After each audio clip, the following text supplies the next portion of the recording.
Hello friends and welcome back to my channel Divine Traveler, the tale behind the stone walls. Here I begin a fresh episode and a long one. In this episode, which is number 27, I cover our journey on days 68, 69, 70, 71 and 72 and also from day number 98 of next year's trip. On day 68, we moved from Chitradurga to first visit the famous Laxmi Narasimha temple at Horakeradevi. This would be part 1. The remaining parts I would dedicate completely to our journey towards Hampi on day 68 and then travelling in and around Hampi. Just for information, during our second trip to South India next year, we again visited Hampi for 2 nights on day number 97 and 98, and I would be including that too here. We start with day number 68. On day 68, we did our breakfast early at the hotel we stayed, which was Lotus Ria Homestay. We did not check out but visited the temple at Horakeradevi and then returned before checking out and moving for Hampi. The Laxmi Narasimha temple at Horakeradevi is a Hindu temple dedicated to Laxmi Narasimha located in Chitradurga district. The temple houses a very beautiful idol of Lord Laxmi Narasimha. The temple houses a very beautiful idol of Lord Laxmi Narasimha. The temple has a unique kind of gopura built of stone. This temple has been constantly renovated time to time under various dynasties. The temple complex is vast with many of the structures belonging to Vijayanagara period, except for the basic temple Garbhagriha and the beautiful idol which in all probability belong to the Hoysalas.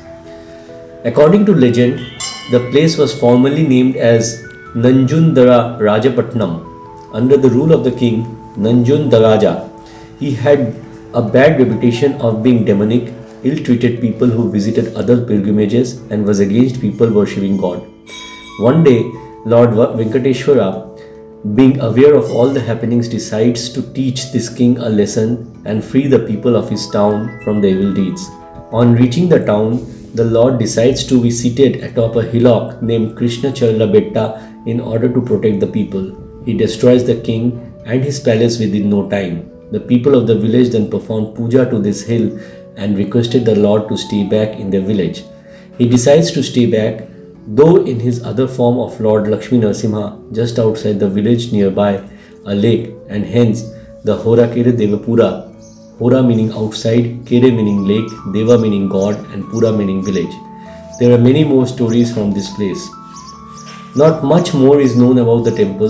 The architecture is more like a scattered Dravidian one.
The temple is about 28 kilometers from National Highway and one witnesses picturesque, charming and enchanting views of Karnataka villages on way.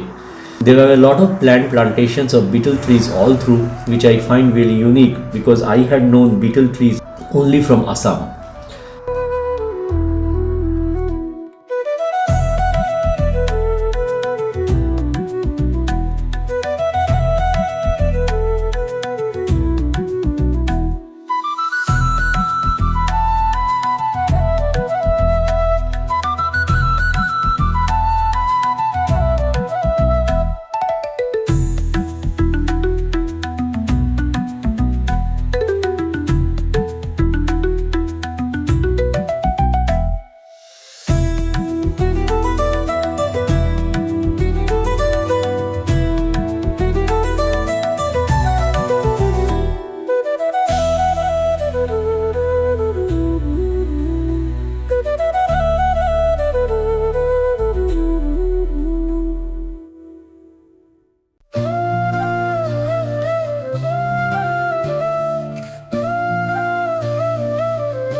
After visiting the temple, we visited the Chitradurga fort.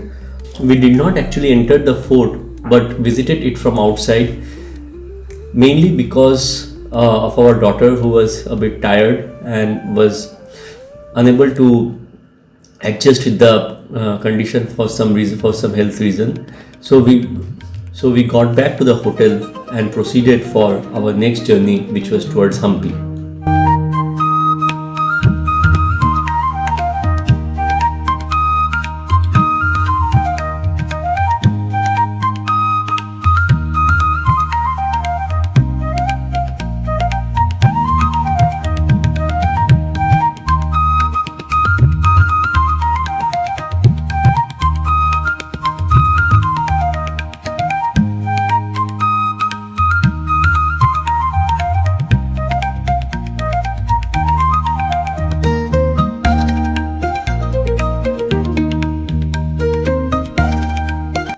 After reaching the hotel, again we had our lunch and then we started our drive for Hampi. The Chitradurga to Hospet Hampi highway is a very beautiful, interesting drive. Beautiful because of the beauty of the state of Karnataka, of course, and interesting because one would witness convoys of windmill wings being transported, and also windmills all around along with windmill shades. The drive is very smooth, the highway is really good, and one encounters a unique experience driving towards Hampi.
We reached Hampi around 4 pm and after searching for a couple of homestays found this beautiful banana homestay where we booked a huge room for around 3000 rupees.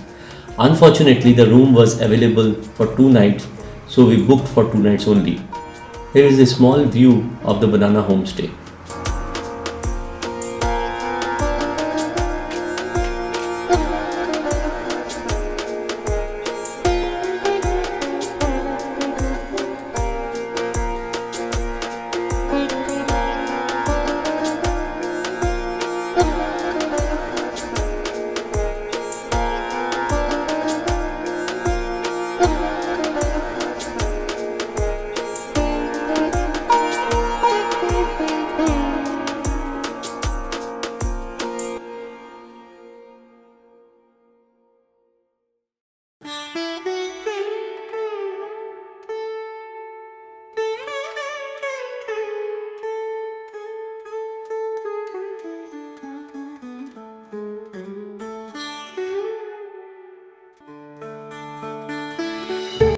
Our first target was to visit Hemkuta Hills and cover the sunset from there. Remember, there are 3 to 4 beautiful points for sunrise and sunset at Hampi, Matanga Hill, Malevanta Raghunath Swami Hill, Hemkuta Hills and few others. In this part, I am covering the sunset from Hemkuta Hills and sunrise sunset from Malevanta Raghunath Swami Temple. Hemkuta Hill temples are dedicated to Lord Shiva and Vishnu with roots dating back to 7th century. It is named after the Sanskrit and Kannada word for gold and features numerous temples, pavilions and gateways, many dedicated to Lord Shiva. The hill is a popular spot for watching the sunset and offers panoramic views of the Virupaksha temple. The hill has a large number of temples and monuments from 9th to 14th century, including the Mula Virupaksha temple, monolithic Ganesha idols like Sasivekalu Ganesha and Kadelakalu Ganesha. The hills is a vantage point for watching the sunset and sunrise with spectacular views of the Virupaksha temple. Reach the hills by around 5 p.m. and witness the amazing sunset views. The next morning, we visited the early at around 5 a.m. to witness the amazing sunrise from Malevanta Raghunath Swami Hills. The mythical association of the place with Ramayana is interesting. Rama and Lakshmana were looking for a shelter during monsoon season. Rama aimed an arrow in Malevanta hill direction. A cleft on the border atop the Malevanta hill is caused by the arrow. According to this story, Rama and Lakshmana stayed here till the monsoon rains are over before marching towards Lanka along with the army of Hanuman. The images of the deities are carved on the face of massive boulder. Rama and Lakshmana are in sitting posture, Sita is standing next to them, and Hanuman a kneeling posture with great attitude. A massive temple complex is built around this boulder, keeping the images portion within the inner shrine. The boulder protruding above is further enhanced with a tower structure over the boulder. This makes the boulder an integral part of the structure elements. You will see many such instances in Hampi. This is one of the peculiarities of the Vijayanagara architecture. The temple complex is otherwise typical of any large temple complexes in Hampi. The whitewashed pillar hall stands in the axis of the main shrine at the center of the complex. A long colonnade stands along the enclosure wall facing the temple compound. This has been used as a shelter and place for prayer by pilgrims. The Kalyana Mantapa, a large pavilion, is located on the southwest quarter. The sub-shrine of the goddess is on the northern side of the main shrine. Towards the south of the temple, you will find a natural well with image of Krishna playing flute carved on the inner wall of the boulder surface. While the sunset point is on the left, the sunrise point is on the right. Parking your car is a bit tough as it is up the hill. Better hire an auto. It is an amazing experience. Come once in the evening and then in the morning. The same day evening, we witnessed the sunset from the same location but opposite side. You will enter the temple complex through a tower in the east where the road from the foothill ends. You will find a massive boulder almost covering the entrance. A little ahead on the border, you will find a Hanuman shrine. On the southern side of the compound wall, overlooking the Kampili road, is another gateway tower. There is a small opening at the rear part or the western side of the tall enclosure wall. On either sides of these openings on the wall, you will find a great deal of relief work, mostly of aquatic creatures. A little ahead is the Shiva cave temple built under a massive boulder. This is a great sight to get a panoramic view of the valley beneath. Somewhere in the middle you can see the road to Vittala temple sneaking through the plains. Somewhere nearby the cleft caused by Rama's arrow mentioned earlier. Also the cleft are rows of Shivalingas and Nandi images carved on the rock. You will find the entry to the Malevanta Raghunath temple on Kampili road from Kamalapura. The arch appears on the left at the base of the hill that appears a few kilometers from Kamalapura towards the direction of Kampili. A little before the hill, you will find the deviation to the Vittala temple.